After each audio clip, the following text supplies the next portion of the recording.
Welcome to GSD Talks episode 9. Today I have a female titan in the security industry, and it is super humbling to have you here. So what I'm going to do is I'm going to go straight into the questions so that our special guest can introduce ourselves. So let's do it. So what is your name and where do you work? Well, thanks for having me, Lee. My name is Dayna Howard, and I work at Amazon. Fantastic. Thank you so much, Dayna. It's absolutely a pleasure to have you here. I've heard so much about you, and it's humble to have you on the show.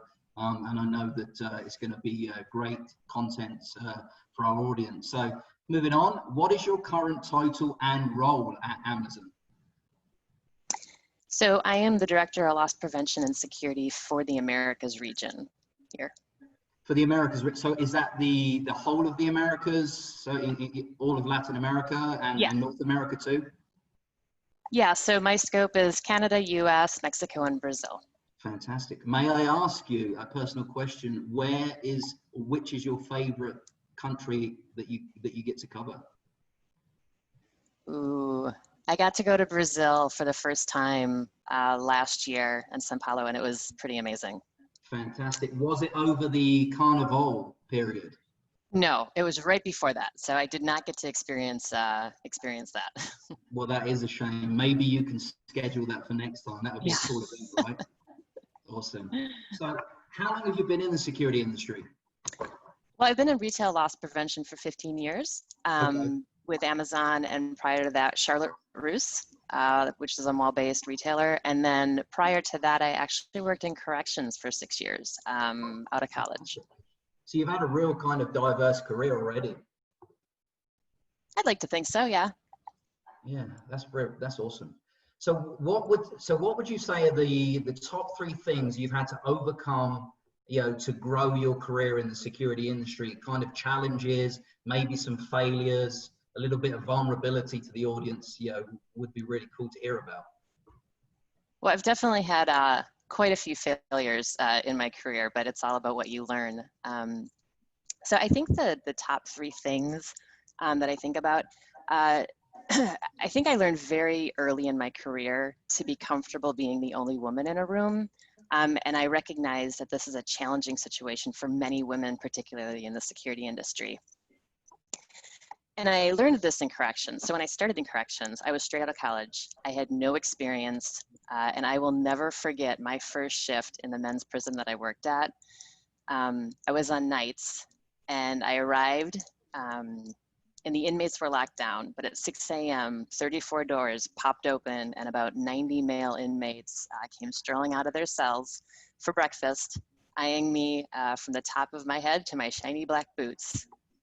And I knew immediately how important that first impression needed to be if I wanted to earn the respect that I deserved.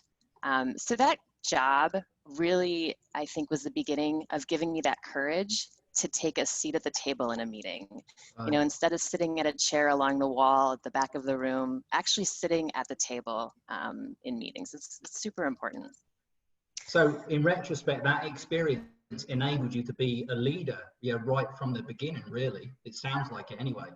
I think I learned a lot about self-confidence with that experience and how you carry yourself.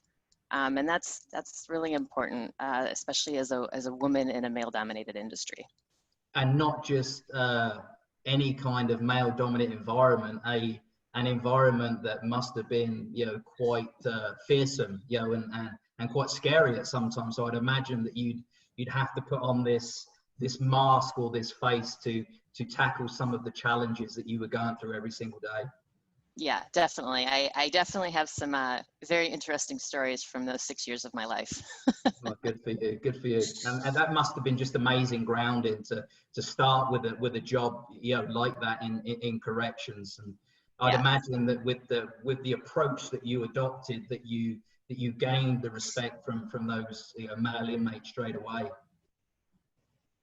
Yeah, it was hard, but I did. I think I did. Like I said, I actually promoted a few times throughout the prison. I ended my career in corrections as a sergeant. So worked my way up, and I learned a lot. I learned a lot there. Super awesome. So let's talk a little bit about your specific role and your team at Amazon. So what does the loss prevention team at Amazon actually do? So the field team has pretty much three main buckets of responsibilities. So the field LP team, and they're the people that are in our buildings, working alongside the associate population on a daily basis. They investigate all internal and external theft and loss. And that may be a fulfillment center associate who steals a phone while they're processing an order, or that could be a driver who doesn't deliver a package that they're supposed to. They also are responsible for the physical security of the buildings, and that includes ensuring the video surveillance, the access control, the intrusion detection, the turnstiles, the metal detectors, all that stuff is functioning properly. And then lastly, they're responsible for conducting risk assessments on workplace incidents. And that could include anything from verbal escalations between two associates, suicidal thoughts, or heaven forbid, the unfortunate armed aggressor on site. And then also within my greater loss prevention team, we've got people that are on the physical security launch team. We've got program managers. We actually have software developers as well that build a lot of our tools that we use. And then we've got an entire team of investigators who support the field, but they also lead larger investigations involving seller fraud, vendor fraud, or workers' comp fraud. So it's a team of, I think, about 500 people at this point. It changes daily. It's a pretty big team, and there's a lot of expertise in that team. So you've got 500 people in your team? Yeah, about that. Wow, that's fantastic. There was such a vast array of services that you explained. It was hard to actually keep up. So I can't even imagine what your day's like and all the tasks that you have. And it must be amazing. You've got 500 people in the team. There must be some great unison in that team to be able to achieve all the deliverables that you have within Amazon. I have an amazing team of senior leaders, and I could not do my job without them.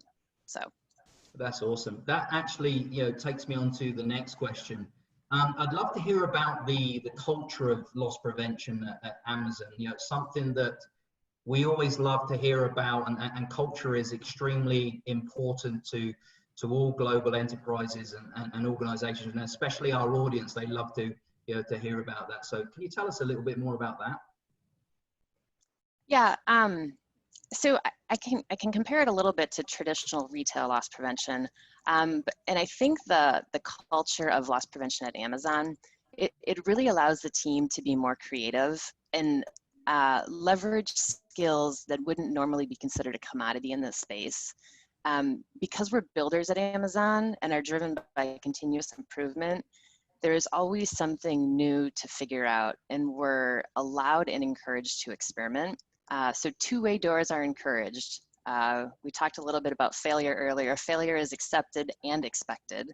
And with that, though, with any experimentation comes the need for extensive data analysis to develop and support a white paper to sell your idea, right? So this occurs at all levels of my organization, and it's not just my senior team. It really allows everyone to get involved in data and the formulating of the justification to move forward with their ideas. So, unlike I think some loss prevention environments where it's very rigid, where they're just doing case after case after case, there's a lot more innovation that my team is allowed to kind of get involved in. So I think, does that answer the question about the culture? Yeah, and I love the aspect of the innovation. So basically, you're very, you're trying to inspire and empower the team as well to really take control of their specific roles and understand the cultural elements too. I love to hear that from leaders, when leaders are really in tune with their team. I've never been a fan of micromanagers, and I always love to speak to personalities who are really infectious and really love to be proactive in their leadership role. So that's super cool to hear, Dayna. Yeah, I think just to add a little bit to that, one thing I learned throughout my career is how important the ability to communicate with written communication, it's so important. And I don't think I realized that until I made the move from field to corporate, where I was required to really learn how to tell a clear and concise story. So that's why I really encourage all levels of my team now to get involved more in that creating and selling the idea, so that when they do get promoted up to a higher level, writing for them comes more natural. Because if you're a good writer, you can get things passed through with a little question and just be on your way. Yeah, absolutely so true. And I think in this day and age as well, communications and storytelling are so important. And if you're able to articulate that message, then again, it makes things so much easier and more effective and efficient too. Right. So let's talk about you know, your leadership aspect, and yeah, let's talk about diversity and inclusivity and equality. Yeah, what have you done to kind of contribute to that, advocate that within the organization? Can you share some of those things with us? I would love to. It's one of my favorite topics to talk about. Fantastic. So really proud of something I did on International Women's Day in 2017. I started the affinity group, Amazon Women in Security, and we started with about 100 members, and today we sit at about 320 globally. Wow. And even through COVID, this group is continuing to drive activities. Something we're super proud of is our monthly Connecting Through Change calls, which is focused on discussions around homeschooling, distance learning challenges. We've obviously got a lot of moms in the group. Tips on coping during the pandemic, just recipes, mental health, stuff like that. And then on another note, with the climate, the current climate, to further address the concerns of racial injustice in our country, with that group, with AWIS, or Amazon Women in Security, we created a partnership with our Black Employee Network affinity group, and have had guests speak who have shared their experiences as Black men and women, both in general and at Amazon. And as part of my organization in the LP team, I've had my senior leaders expense books of their choosing that address matters of racial injustice. And then we dedicate time on our weekly calls to discuss like excerpts from that book. And we all recognize they're extremely difficult conversations to have. We won't always say the right thing, but it is so important to lean in at a time like this to help my team feel more comfortable having those types of conversations with their smaller teams. So I'd like to say that myself and my team are very focused on diversity messaging and communication, ensure we're having those discussions. I picked out some great statements there. You were talking about, you know, the difficult conversations, the challenges. You're not always going to say the right things. And I think that that's what people have a lot of fear about, is having these tough conversations.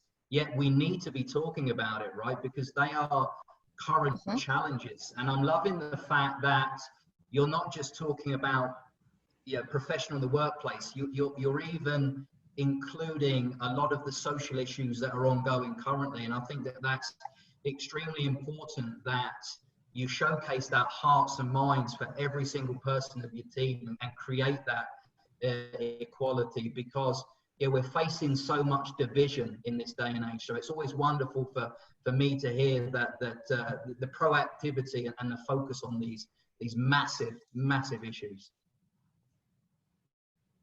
Yeah, it's I've found that the more I read, the more educated I become, the more comfortable I am. But like, we have to be cognizant of what our teams are going through out there in the field. Yeah, and I love that as well, that the fact that you're sharing all this information, because that's so prudent. I remember when I worked for a corporation, and the kind of social responsibility and all of the communication. And I think it's so important that we really do create these networks and create these little groups and these sessions so that you can all talk about it. Something that I'm really passionate about right now is mental health awareness. I'm actually an ambassador for a mental health charity in the UK. So, one of our vision statements is it's not weak to speak. So I'd always advocate that people do speak out, irrelevant of how challenging the topic is. Right.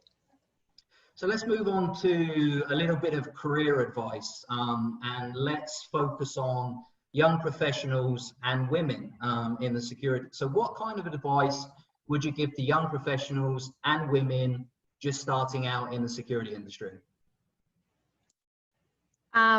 Well, in regards to women, it's no secret that women really tend to only apply to jobs that they meet 100% of the basic requirements, right? Where men tend to apply if they only meet a few of the requirements. So like my message there, if a job interests you, apply. Worst thing that can happen is you don't get a call. I think it's super important for everyone to network through ASIS or other organizations. I personally am not very good at networking. I need to get better at that. But for people who are starting in the industry, that's so important.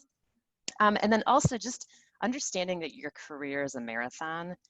It's not a sprint, which means you may need to get your foot in the door at a company that you really want to work for at a lower level than you think you should.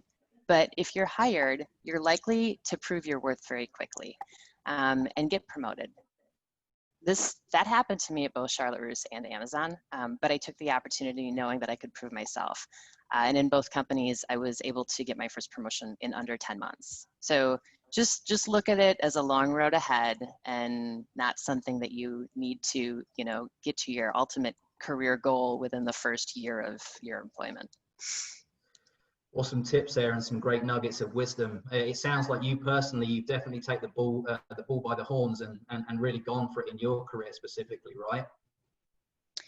Yeah, I knew that Amazon was a great, when I joined 8.5 years ago, it was a lot smaller back then, but I knew it was a company that I believed in. And so I came in as a regional loss prevention manager to get my foot in the door, and I had four fulfillment centers and a team of 8, maybe, I think.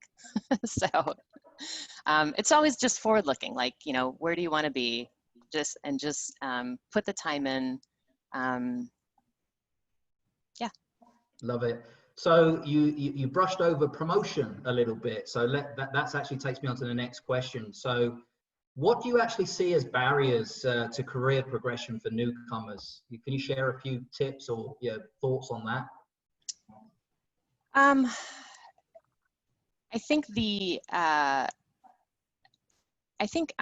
with, and this isn't necessarily for newcomers, but I think it can be, it ties back to mentors. Mentors are so important.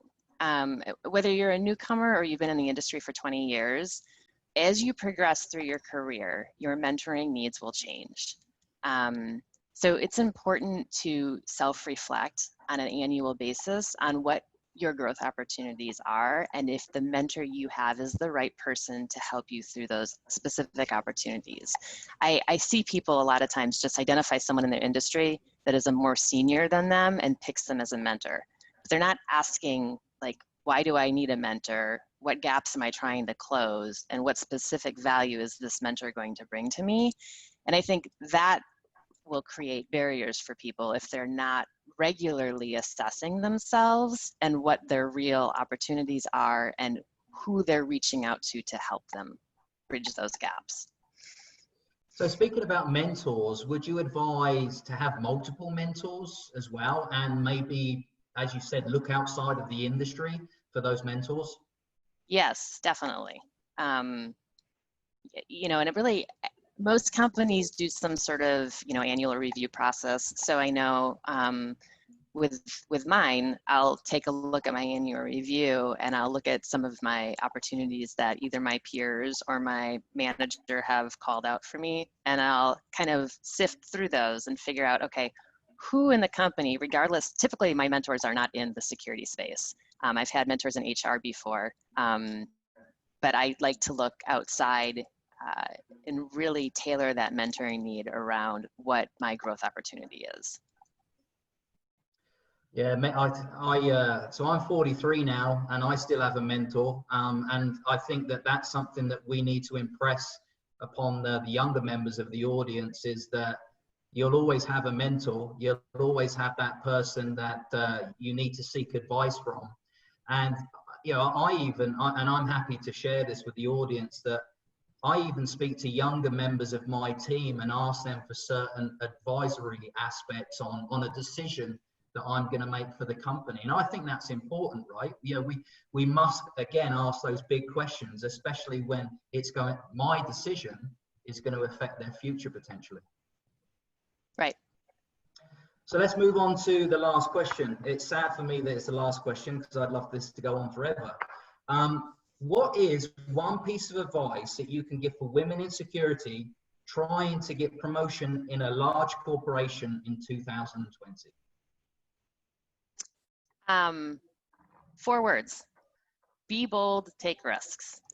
When I look back at my time at Amazon, the best decision I made was when I was tapped on the shoulder to take a role leading a few teams that I had no subject matter expertise on.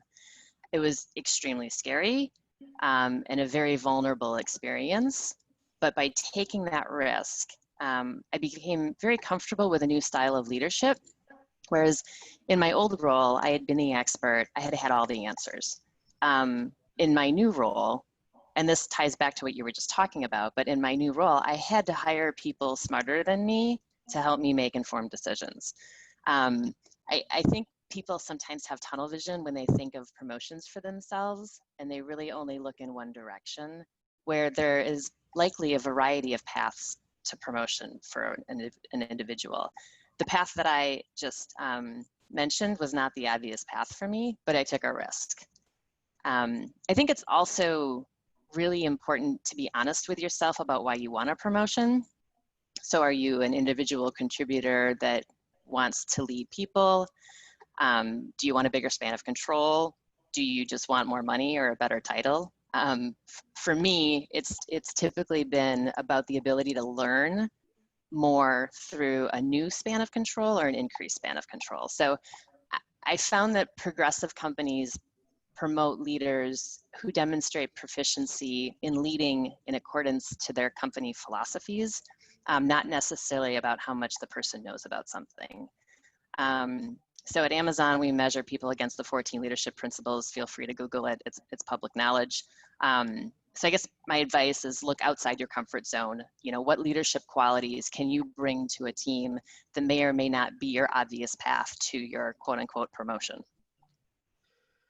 Tell you what, Dayna, that was quite inspiring, and I love the fact of some of the things that you said. You know, take the leap of faith, make sure that you apply risks, you know, falling forward, understanding failure, you know, reaching outside of the box. I also love the fact that you were willing to say that you wanted to employ smarter people. I always say that myself too. Be the dumbest person in the boardroom, right? You always have someone snapping at your heels, challenging you to be bigger and better every day. So that's awesome. So Dayna, thank you so much for joining us today. Thank you for all the information, the nuggets of wisdom, everything that you've shared. I know that our audience is going to lap this up, and we welcome you back anytime that you wish to join us. So thank you again, Dayna. We really appreciate you. Thank you for having me. Thanks, Dayna.